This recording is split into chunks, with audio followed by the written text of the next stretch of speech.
What's good, people? It's good to be back, and I'm here to kind of address something in the fan base that is a little bit divided among you guys.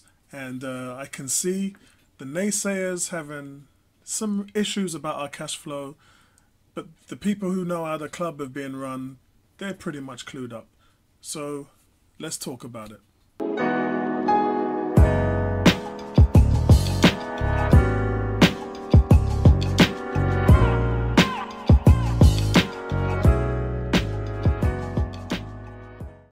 So what have we got to be worried about? Arsenal's got loads of money, right? No, they haven't. Yes, they have. No, they haven't. In fact, remember everybody when Stan Kroenke bought the team, he said he didn't buy Arsenal to win trophies. he didn't. He didn't buy Arsenal to win trophies. And I talked to a few guys in the forums about what's going on with the Rams and why they're doing well. Well, that's a lot to do with the Washington Redskins, my team. First of all, we gave them Sean McVay, which is our genius offensive coordinator, and we gave them 3 first-round draft picks for RG3. And that's pretty much set them up to be a great team for the next decade. Arsenal are very lucrative, and it's got nothing to do with Stan Kroenke. That's how Chips Keswick and Peter Hillwood, the guys who came here long before, have been running the club. And since we've been supporters of the club, we've all been used to it. So they're not doing anything that are out of content for the fans. It's not like we switched the light bulb on one day and said, guess what, guys, we're not going to put any money into the club. We have always run a self-sustainable model, have done since day one, and will continue doing that. So what's happened? Well, that's a good question. What's happened? What's happened, guys, is we basically haven't had any money coming in. And what that means in terms of financial fair play is we can't spend any money. So, off the pitch, Arsenal remain the most stable club in the Premiership, which is a contradiction to what's actually going on now. The Emirates deal was renewed in last season. It was a year ahead of schedule, I believe, and that deal will last till 2023-24. The new agreement was worth about 280 million to the Gunners, but basically that was a year in lieu, so everything's starting to kick in this year. On top of that, the Puma deal runs out this year, which is 30 million a year, and that's going to be surpassed by the Adidas deal, which is 60 million a year. So that's double profits that we're making commercially, but that doesn't kick in until this summer. So where are we at the moment? Well, let's take a look back at the last 12 months, where a lot of things happened and a lot of things happened not in our favour. So let's talk about the good things that have happened. In came Aubameyang, in came Lacazette, in came Mkhitaryan. Big time players. I mean, these are players that when they came to our team, we were the envy of the Premier League. Liverpool wanted those players, Spurs wanted those players, Chelsea wanted those players, United wanted a few of those players, not Mkhitaryan obviously because that's where he came from. But these are the type of players that teams are just not buying. Before we start talking about we're not buying anybody and we haven't got any money, we done just spent a load of cash. If you consider the 2 strikers alone are 115 million. And on top of that, we're talking about Mkhitaryan's wages and Aubameyang's wages are 200 grand each. And that's to go on top of Ozil's deal, which is 300. So those 3 guys alone are taking up 750 grand a week in wages.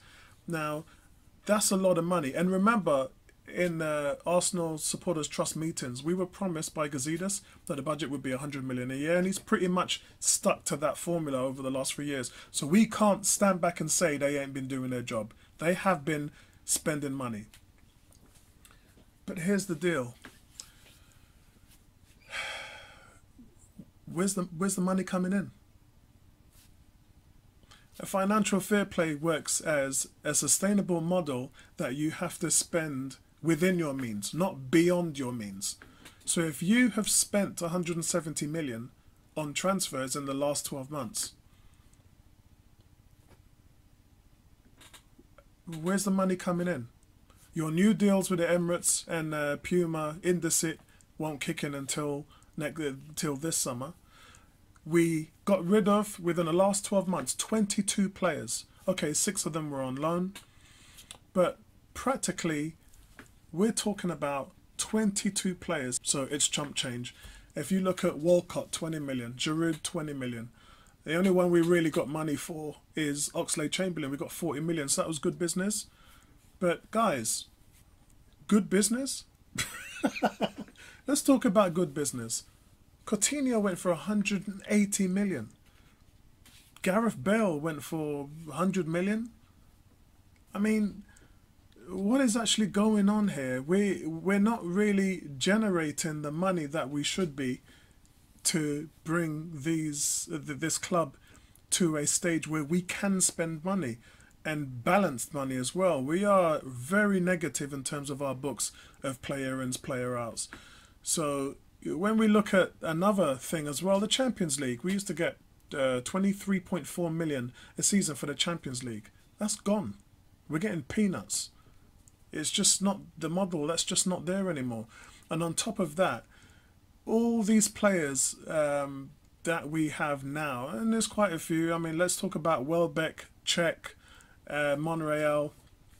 We're hearing Monreal wants to resign, but there's really no proof of that at the moment.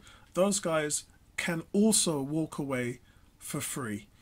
Now, Welbeck is 25, 26, Monreal's 32, but you'll still be able to get good money for them in today's market. I mean, how much would an international striker with 3 years on his contract be worth in the Premier League?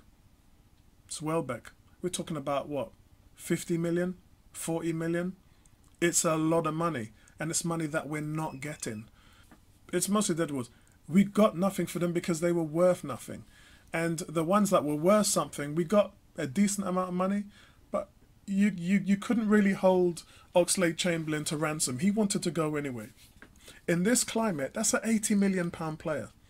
Now, in this climate, if someone was to buy him with 3 or 4 years left on his contract, 80, 90 million, easily.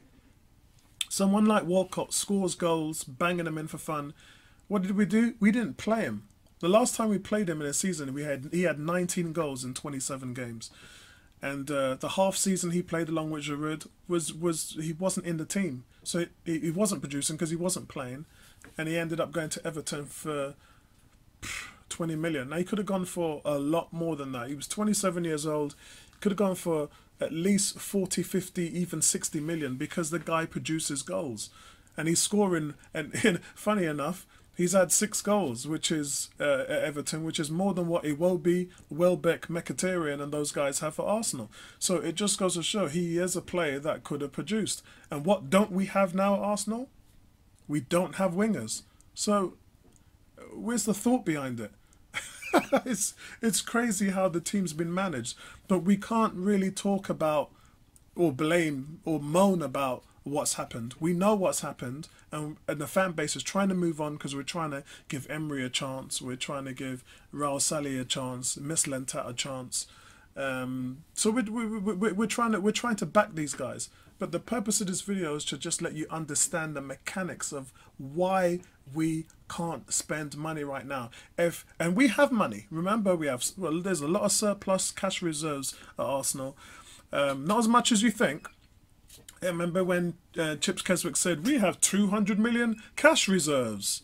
That was great because at the time that we had that, we could have bought 7 or 8 good players. Now, you barely would be able to buy three players with 200 million. And that's players. I mean, Lamar was going for 90 million, wasn't he? That's one player already. We're talking about Isco. Isco was said to be going on the market, and then they said they wanted 80 million for him. So how far is that surplus cash going to get you? Not far. But again, it's just money we've had in savings. It's not money that is commercially coming in. So in terms of balancing the books, you just can't take that money and say, there you go and spend it. Because if you do that, we are going to be reprimanded for financial fair play regulations. And we know that's not worth much. We know with the Neymar deal, PSG spent 200 million on that deal and they didn't have the money, and UEFA did nothing.